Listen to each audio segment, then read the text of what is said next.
আজ কিন্তু ভিডিওটা বানিয়ে ফেললাম আমার হাউসওয়াইফ বন্ধুদের জন্য। বন্ধুরা, পুরুষ শাসিত সমাজে হাউসওয়াইফ শব্দটা কিন্তু এইটুকু। কারণ এই পুরুষ শাসিত সমাজে কিন্তু আমাদের হাউসওয়াইফদের তেমন একটা দাম থাকে না। 24 ঘন্টা কিন্তু ডিউটি দেওয়ার পরেও সেই শুনতে হয় তুমি কি করেছো। তো এই ছোট্ট যে পরিবারের গণ্ডি, সেই গণ্ডির ভেতরে থেকে শুধু সংসার করলেই হবে না, তার বাইরেও নিজের পরিচিতি বাড়ানোর জন্য কিন্তু কিছু না কিছু আমাদের করতেই হবে। সেটা শুধুমাত্র পুরুষ মানুষদের জন্যই কিন্তু এই সমাজটা নয়, সমাজে কিন্তু নারী পুরুষ সবার অধিকারী সমান সমান। কিন্তু এই পুরুষ শাসিত সমাজের কিছু পুরুষ মানুষ কিন্তু এটা ভুলে যায় যে আমরাও নারী, আমরাও কিন্তু সব কিছু করতে পারি। সংসার সামলে ছোট ছোট বাচ্চা, পরিবারের গুরুজন, রান্না বান্না সব কিছু সামলে নিজের যে অবসর সময়টুকু পাও, সেটুকু সময় কিন্তু আমরা অনেক কিছুই করে ফেলতে পারি।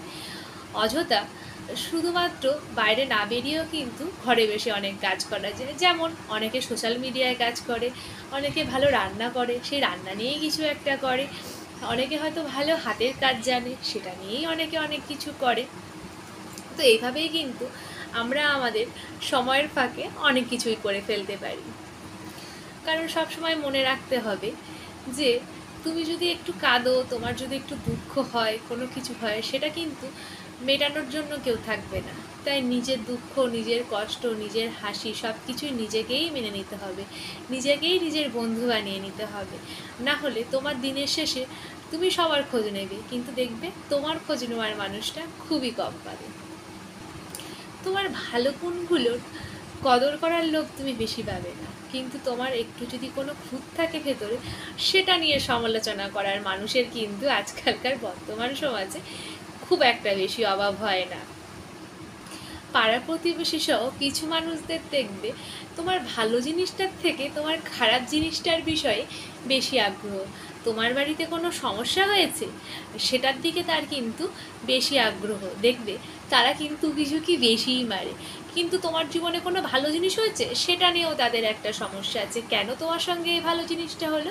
তো এই ভালো মন্দের সব কিছুর থেকে দূরে গিয়ে তুমি কিন্তু একটা সুন্দর সুস্থ লাইফ বেছে নিতে পারো।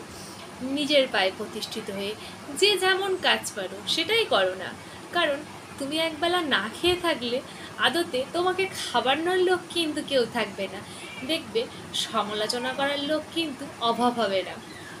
কারণ এই সমাজে সমালোচকের, নিন্দুকের বা সমালোচনা করার লোকের অভাব হয় না, কিন্তু ভালো পরামর্শ দেওয়া, সঠিক পথে এগিয়ে যাবার মানুষের, একটা পথ নির্দেশক করার মানুষেরও কিন্তু ভীষণ অভাব হয়ে যায়। তাই নিজের ভাবনা চিন্তা, নিজের ভালো মন্দ, নিজের ভালো লাগা খারাপ লাগা সব কিছু কিন্তু আদতে নিজেকেই মেটাতে হয়। ভালো মানুষের অভিনয় অনেক মানুষই করতে পারে, বন্ধু বন্ধু বন্ধু এরকম বলে অনেক মানুষই পাশে থাকবে, দেখবেন। কিন্তু সেই ভালো সময়ের মধ্যেই আপনি সবাইকে পাবেন, কিন্তু আপনার লাইফের যে খারাপ সময়গুলো আসবে, সেখানে আপনি কাউকে পাবেন না। এই স্বার্থপর সমাজে কেউ কিন্তু কারোর আপন হয় না। আপন হওয়ার শুধুমাত্র অভিনয় করে যায় মানুষ। যখন দেখবেন খারাপ সময় আছে, কাউকে পাবেন না, ভালো সময়ে কিন্তু প্রচুর মানুষকে পাবেন। দেখবেন আসলে তেলা মাথায় কিন্তু তেল সবাই দেয়, আতেলা মাথায় কিন্তু কেউ তেল দিতে আসে না। এটা কিন্তু একটা বাস্তব কথা। তো এই কথাটা মনে রেখে নিজেদের ভালো মন্দ, সুখ অসুখ বিসুখ সব নিজেদেরকেই যখন দেখতে হবে, তো অন্যের সমালোচনার ভয়, অন্যের কোনো কিছু নিন্দা করার ভয় কেন আমরা পিছিয়ে থাকবো? আমাদেরকে আমাদের পরিবারের কথা ভাবতে হবে, এটাই হচ্ছে মূল কথা। ভিডিওটা কেমন লাগলো অবশ্যই কিন্তু বন্ধুরা জানাতে ভুলবেন না। Thank you.